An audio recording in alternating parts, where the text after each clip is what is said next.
Hello, this is John from caveofprogramming.com and welcome to the Java for Complete Beginners course.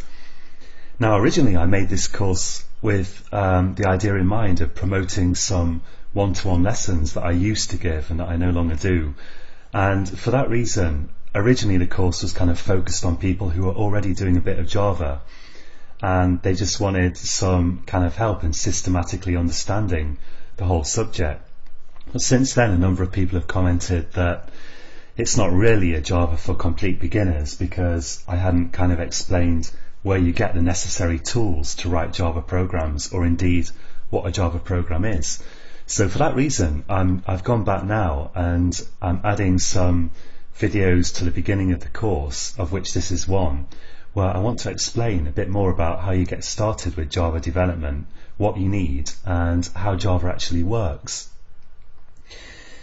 So if you're going to take this course, you will need some basic computer knowledge, like you'll need to know how to use a computer, how to find files on your system, how to use the internet, how to find things on the internet. You should be familiar with basic computer concepts, and even then, if you're completely new to programming, then programming is initially quite difficult, but the way I'd suggest to get over that is just follow the tutorials, just write the computer programs out for yourself and try changing them a little bit and see what happens, and you'll find that eventually the penny drops and it becomes a lot simpler than you originally thought. But there is initially what feels like a steep learning curve just because you're seeing something completely new that you've never previously seen, and at first you feel a bit at sea. So let's get started now with, in this tutorial I'm just going to explain how to get the stuff that you need to begin developing Java, what you need to install, and then in the next tutorial I'm going to explain a bit about what Java actually is. So let's take a look. This is actually a program called Eclipse, and as I'm going to explain in the next tutorial, to create a Java program, you create basically text files and you turn them into kind of binary computer program files that your computer can run. And this is a specialized editor for developing Java programs, which will also do that step of creating computer programs from your text files. So you'll need this, and before you install this, what you need is something called the JDK and the JRE. Now if you go to Google and you search for, let's take first the JRE, search for JRE 7, which is the one that I've used in this course, and you could try searching for JRE 8 or later, which may be available by the time you're actually looking at this course, but at the moment you want JRE 7. Now I'm going to explain what this JRE actually is in the next tutorial, but for the moment let's just concentrate on actually installing it. In fact, the JRE will run your Java programs, and you've probably already got it installed, but it doesn't hurt to actually double check and install it if it's not already present. So search for JRE 7, and you want the standard edition JRE. Actually, I'm not even sure if there are multiple versions, but let's take a look. So I've searched for JRE 7 and go to the first link you see, which will be from oracle.com, and click on that. And this kind of page here, it looks sort of horribly confusing, but it's not too bad. I'm going to assume that you're using Windows, although this also applies to other operating systems, but for this series of tutorials I've developed everything using Windows. So once you've found this Java Standard Edition, that's SE Standard Edition Runtime Environment, that's JRE,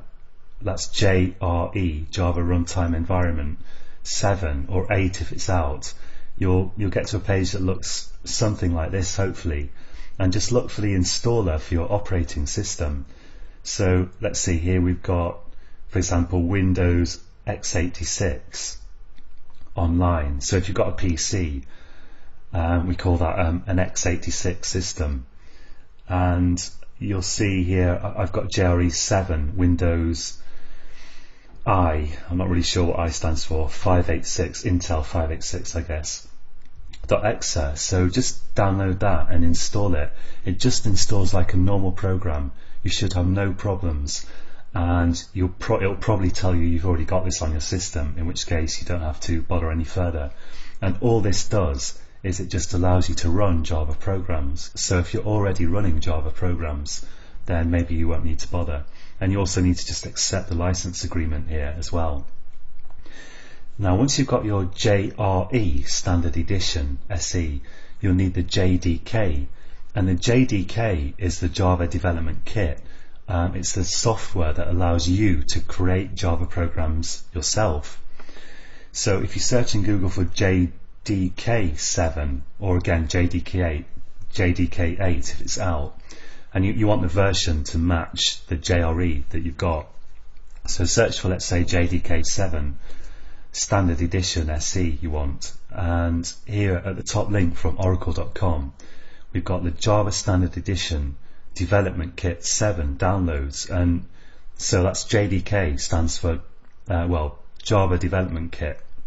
So if you click on that, and let's take a look at this page, and again you want the appropriate file for your operating system, so you need to say that you accept the license agreement again and just select the appropriate file. So I would use Windows x86 because I've got a PC running Windows, and I'd download this and install it. Now once you've got your JRE Standard Edition and your JDK Standard Edition, you need the Eclipse IDE. IDE stands for Integrated Development Environment. So I'm going to go back to Google here and search for Eclipse Java IDE, because there are actually various versions of this for different languages, and I want the Java one, and I'll search for that. And in fact, the top link that comes up is to eclipse.org, and then we've got a specific link to the downloads page on eclipse.org here. So you could either go to eclipse.org and look for the downloads link, or just go straight to this page here, Eclipse Downloads. And now you need to install the Eclipse IDE for Java developers. So this EE one here, that's for if you want to do kind of web related stuff, which we won't be covering in this basic course. So you could install that and it would be fine, but I would suggest if you're a complete beginner, install the Eclipse IDE for Java developers. Now this, at the moment at least, just downloads a zip file, and you just unzip the zip file and then find the icon to start it up within the unzip folder, and just double click on that to start Eclipse. So I'm going to assume, as I say, that you're okay with unzipping zip files and things like that. So just download this zip file and unzip it somewhere. I would use the Windows 32-bit. And although I have a 64-bit system, I'm not sure that there's really a whole lot of benefit in using the 64-bit Eclipse.